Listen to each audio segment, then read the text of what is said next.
Good afternoon, everyone. My name is Jared, and this is my channel, Mazda B3K. I'm going to go ahead and dive right in on this video because it's going to be an interesting one. I'm going to replace all the front lights on my truck with LEDs. Go ahead and get you caught up. I did not record this because I did not feel that my method was polished enough. But I just finished aligning my front headlights. If you've been following the video series, you know that these lights are brand new and they were pointed all over creation. So I followed kind of a rough Cliff Notes version of the most excellent alignment guide for a B-Series by Chris Fix. I'll link his video. He deserves all that credit. It'll appear in one of these corners. Anyway, follow his video for a very exhaustive explanation on how you do a headlight alignment, make sure everything's square and good and golden. I wanted something rough and quick and dirty, so as you can see, here's the vehicle. Got my truck. Assumed that the floor of my pole barn was levelish. Went for it. So anyway, now that things are level and good to go, now I'm going to take some goodies that I bought quite a while back. It's taken forever to get to this project. Put in some LEDs. Now, one thing I will say before we dive into this is that LEDs, when it comes to things like headlights, not all are created equal. You really do get what you pay for. Future Jared here. I wanted to talk a little bit more about specifically what kind of LED bulbs you need to make sure this works. When you are picking an LED bulb to put into an old style reflector headlight bucket, it needs to have the light emitting diodes, or the LED has to be pointing in the direction that the original halogen bulb filament pointed. Otherwise, the light thrown by the LED is not going to be correct. There are a bunch of small mirrors inside of the headlight bucket that are specifically aligned to the direction of that filament and the light that it's going to throw. So in the case of my truck, you need the kind of super thin knife-like LED style bulb with the emitters pointing at 3 o'clock and 9 o'clock. That will give you the same setup as what you had with a halogen bulb. And that is the reason why, one of the main reasons why you have to be very careful about which bulb you buy. If you want to look into this more, do a Google search about the correct LED bulb for whatever model year vehicle that you're working on. And I'll turn you back over now, back to past Jared. In case you were wondering, for the headlights, the LED replacement here is for a 9007 bulb. That's what this halogen is. It is a 9007. I think I mentioned in another video at some point it might have been an H11. Not correct. So if you're going to start down this path, you have to look for LED replacements for 9007 light bulbs. Company that made this is Farron. Got it from Amazon. Just bear in mind, when you look on Amazon and eBay, there are a ton of Chinese knockoffs of everything, including this Farron company. I guarantee you they're a Chinese knockoff of somebody else. But there are different levels of knockoffs. These guys, when I looked at how they had designed the bulb and the fact that it actually had active cooling, meaning it has a fan that actively cools it versus passive, that's what made me pull the trigger on them versus somebody else that just had passive cooling, which is just like use a heat sink, kind of like what you see on a computer. I guess they're kind of doing both. If you look at the design, there's a heat sink and then there's a fan that pulls the heat away from the heat sink. And you can see this outlined here. And that's how it works. I wanted something where there was a fan that was actively moving the heat away so it couldn't just sit and build and eventually cause something to melt and fail. So that's kind of why I went with them. These weren't particularly cheap. I'm hoping that I can install these and they're going to fit. Another thing that's kind of important is you want to make sure that for the big bright headlights that you have an LED that's going to be has cooling of some kind, whether it be passive with a large heatsink or active with a fan. See, this has a fan on it, gives you the hours. They're claiming they put the comma in the wrong spot. They're claiming 50,000 hours life. We'll see. CAN bus compliant, blah, blah, blah, blah, blah. Anyway, we're going to put these in. I also have these for the corners / turn signals. And these bulbs, you don't have to worry about as much because they don't get as hot. That's kind of the big thing. So these are cheaped out on, but you do have a problem with these. When you put LEDs in the front, they draw less. Electric nerds, don't jump out and beat me up. They draw less. Should be less voltage. So what happens is you put these in, and your truck's gonna start acting like you've got a missing bulb. Excuse me. See if I can show you that right here. So I already have LEDs in the back. I did that to fix a different problem. So my turn signal already kind of behaves that way. So I can show you. Alright, yep, got that. See how that's blinking a little quickly? It's because I have an LED in the back, but I still have an incandescent up front. So, you know, it flashes, it works. But I put an LED bulb back here because the incandescent didn't appear bright enough and it was taking a moment for the brake lights to light up, and that fixed the issue. But anyway, all that blah blah blah. Alright, be quiet. Okay. Oh.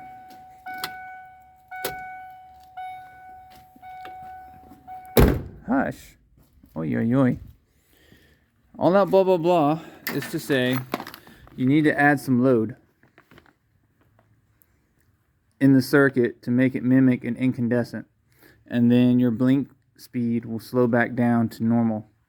Now there's two ways you can do this. You can just go find the appropriate load resistor. They look like this most of the time, and wire it in yourself, or if you're lucky you can buy a kit, which is what I did. Now, I don't know if this actually works. First time I've done this, so we're going to find out together. This is made by the same company that I got the lights from, Ala Lighting, for the corners. So we'll see how that works. If you've never taken lights off of a B-Series, an early B-Series, or an early Ranger before, they have these, I'll wiggle it here so you can see it. They have these headlight keepers. The bulb does not twist lock into place like you find with so many other applications. You actually have to get the keeper and then twist the keeper into place like that. So you're going to need to take that off. Like so.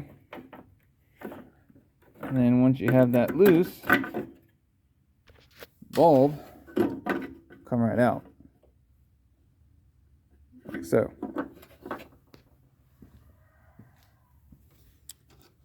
Now note that this does not cover the connector. Connectors still has a retention clip that's broken on mine. This is only to keep the bulb in.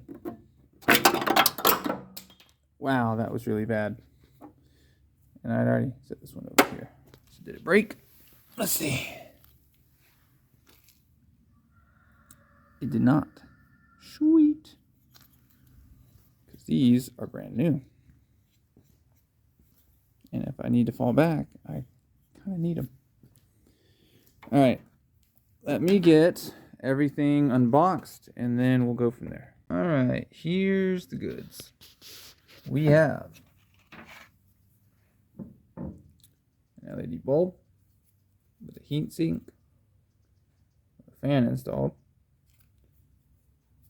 connected into this, an I'm not 100% sure what that is. I'm assuming it's some sort of a, maybe kind of like a ballast, maybe. And then that is the connector for your stock harness. They do include, the installation kit talks about getting some double-sided tape. Did not get that. Oh wait, I lied, there it is. But they do include some zip ties and the tape. So I gotta say, my kind of people. Sticky tape, zip ties.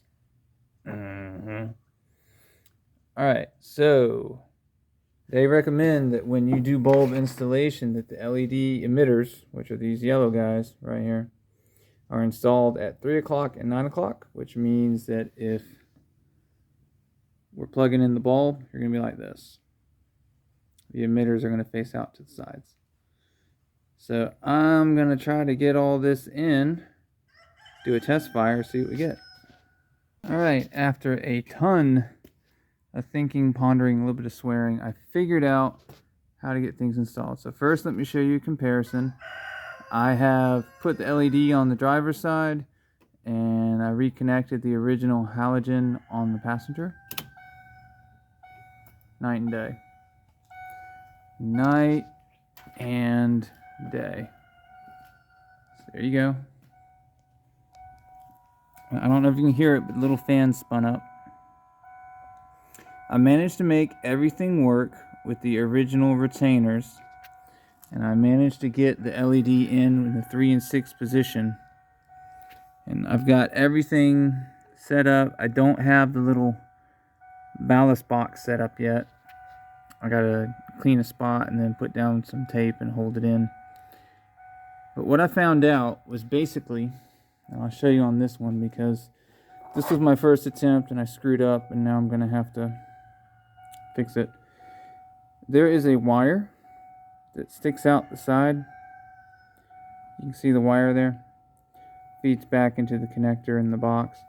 And basically, you gotta punch out one of these tangs that act as fingers to hold everything in position. And the wire goes where that tang went, and then everything works. Because otherwise, what happens is if I were to try to slide this in right now, the inside lock, which is what's used to keep the bulb snug in the housing, won't engage because the keeper lock, which is used to keep the bulb from popping out, engages first. And then this inner one never actually locks in tight to the housing. So your bulb just sits loose, and that's no good. So I'm going to fix this, and then I'll show you step by step what you got to do. Alright, so I got this thing separated again, and I have removed one tang. Another one got chipped whenever I forcibly separated everything, but this should work. So step one is you get the bulb. It looks like this initially, but this plastic piece here, let me see if I can separate this with one hand. It separates, and it allows for degrees of adjustment as well. I wish I had a tripod. Alright, so this is rotating to a point, and then it pops out. So like I said, this is your inner ring, your inner locking ring. Doesn't really lock, it more kind of presses in a certain pattern, and it needs to go into the headlight housing, which is right in there. So first, let me disconnect power, get the old bulb out. Let's see, it just kind of wiggles out. Alright. So you're just going to kind of feel around until it sinks in. All the way in.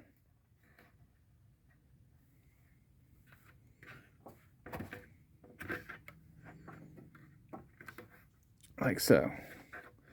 I think you also, there's a little, there it goes. There's a wedge right there, kind of lines up with the big locking ring. Get those to line up and make sure that this is pushed in flush. That's step one.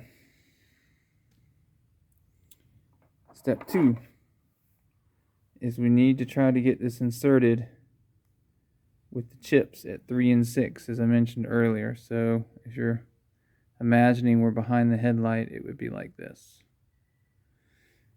But to do that, because of how this is designed, we have to feed the keeper on first. And then you have to line up the wire with the keeper that you punched out, which is going to be kind of a pain to do one-handed. Alright, fairly close. Almost.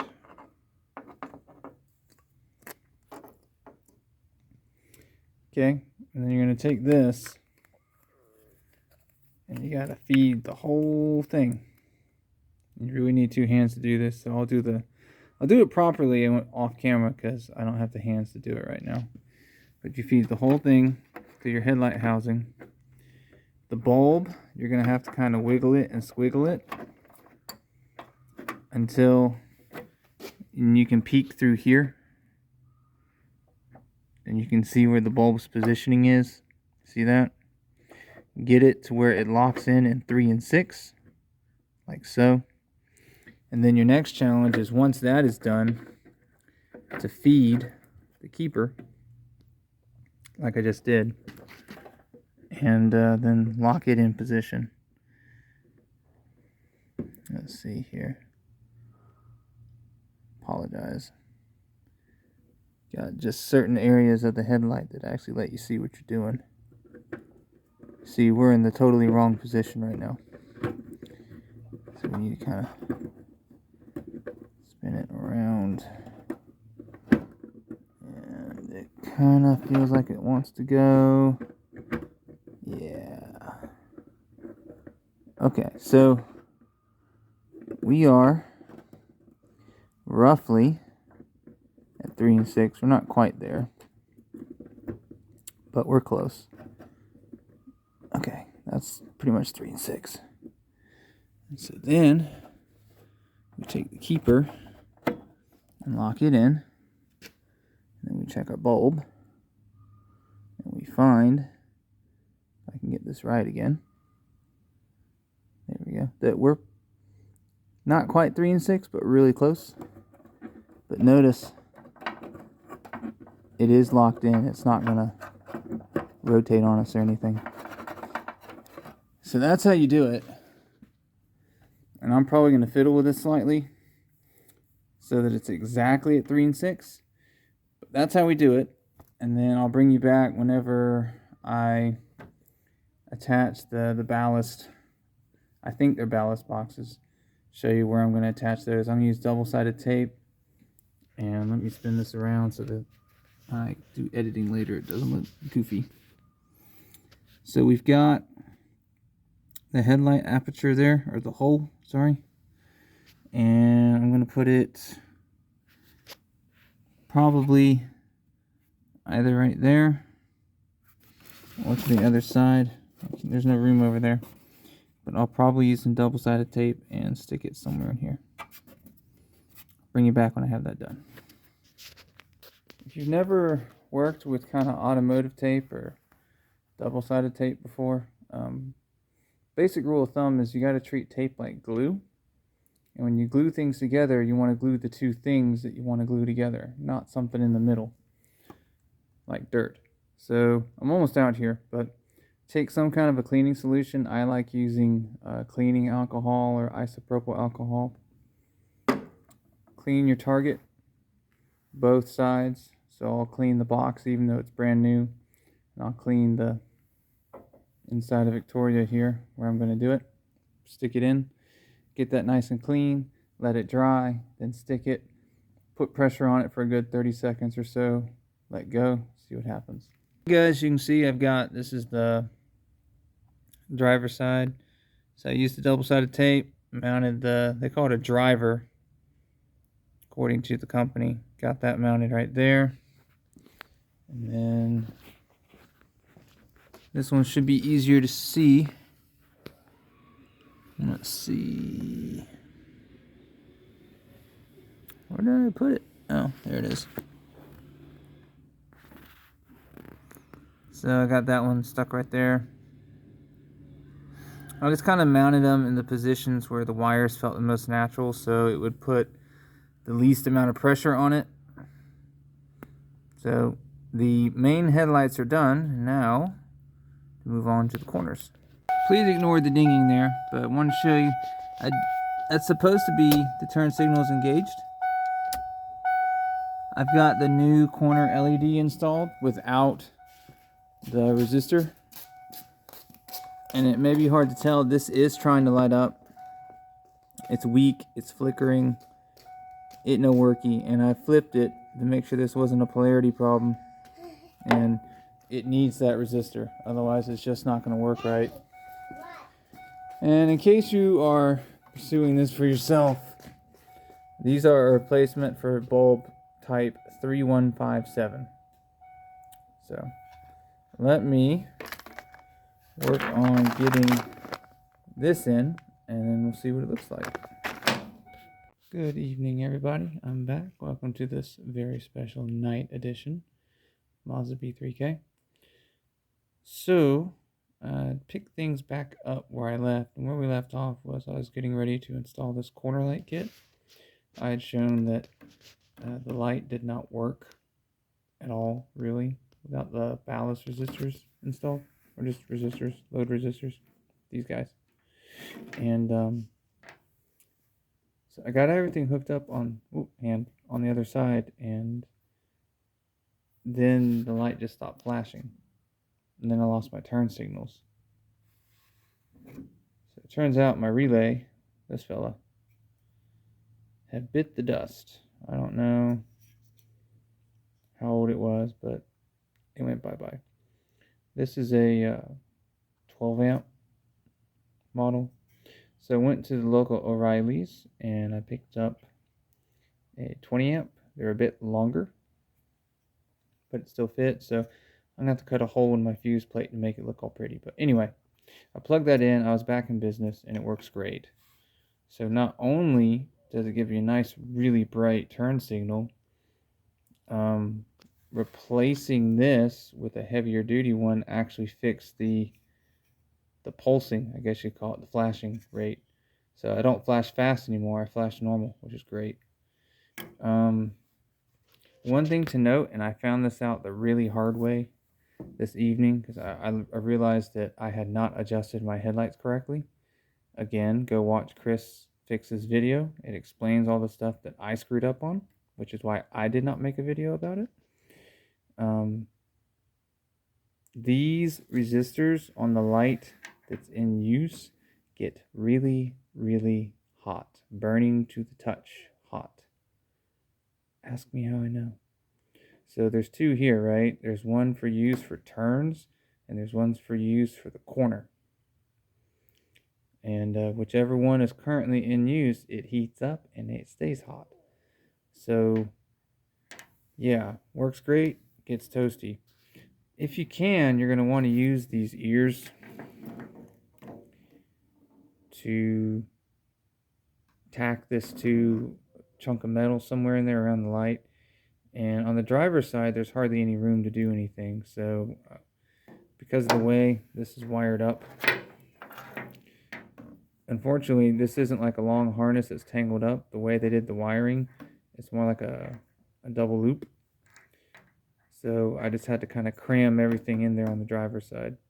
And it works, but it's all kind of crammed in there, and I hate doing that. Anyway, I'm going to get the setup on the passenger. I might be able to do it cleaner. There's more room on that side. One thing to note is this connector. Come on, focus. Okay, that's not focusing. Okay, I give up. This connector here oh, there, finally. This connector here plugs into the existing bulb socket connector. And then this one here is where the LED actually plugs in. And this is the one that actually goes into the corner light bulb. One thing to note, there is polarity here. So depending on how, you got to get this plugged in with the correct polarity and this plugged in with the correct polarity. If the polarity is wrong, it just won't work. And you just need to take the bulb out, flip it 180 degrees, try again. So I'm going to get all this hooked up, and then I'll bring you back. Assembly goes as follows. Step 1. Once you've got the bulb and its connector out of the assembly there, the housing, pop the bulb out. Hang on to it. It's a good bulb. You may need to use it for something. Step 2.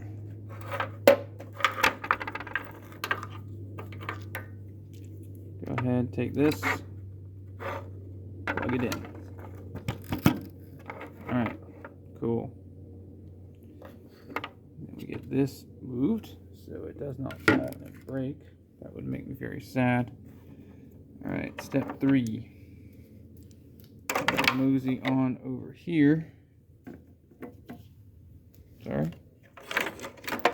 Over here. And we're going to go ahead and connect because we want to test to make sure we have the polarity correct. My retaining clips are broken, so let's just push it in. Let it dangle. That's not going to hurt anything.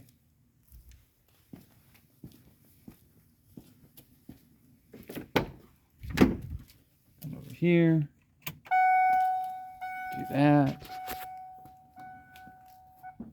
Close the door so we don't have to hear that chime. Okay, we got it. It's quite bright. Very good.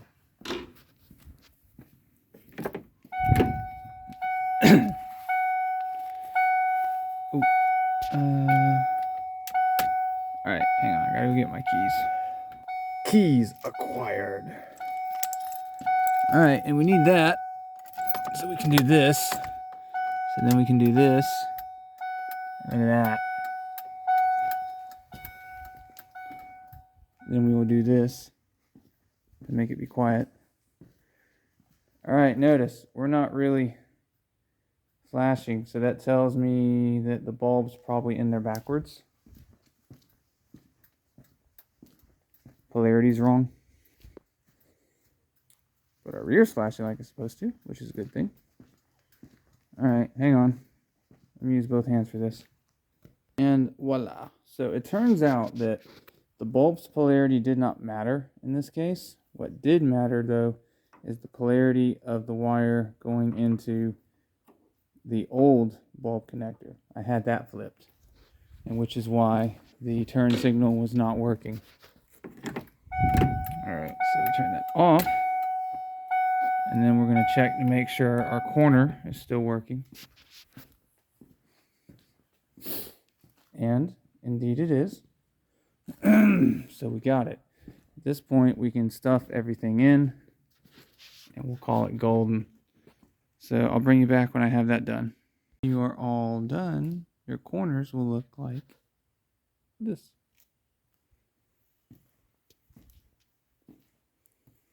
Just like that. Beautiful. Finally got this done. Burnt a couple of fingers, but totally worth it. Alright guys, that is going to do it for the LED conversion for headlights and corner lights. If you learned something, let me know in the comments. If there's something you didn't like, put that in the comments too. I do strive to learn and grow.